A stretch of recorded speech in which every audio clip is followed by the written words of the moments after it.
You can use arts and craft resin instead of tabletop, but only for specific projects. The choice depends entirely on one big difference: thickness. Understanding how each formula moves will save your next pour. Art and craft resin is naturally thin. It flows well and fills small details quickly. This is perfect for ocean waves, jewellery or coasters. Colours glide and blend easily in this fluid formula.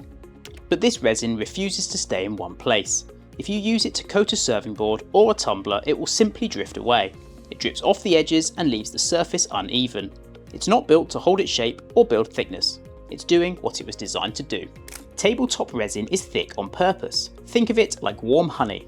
This professional grade formula is heat resistant up to 200 degrees Fahrenheit and stays exactly where you pour it.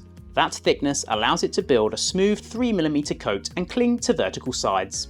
It's specifically engineered for high impact durability on surfaces like counters and trays. Arts and crafts, on the other hand, is about motion and fine detail, whereas tabletop is about structure and protection.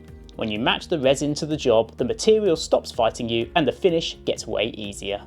So you'll want to use arts and craft resin for blending and tabletop for coating.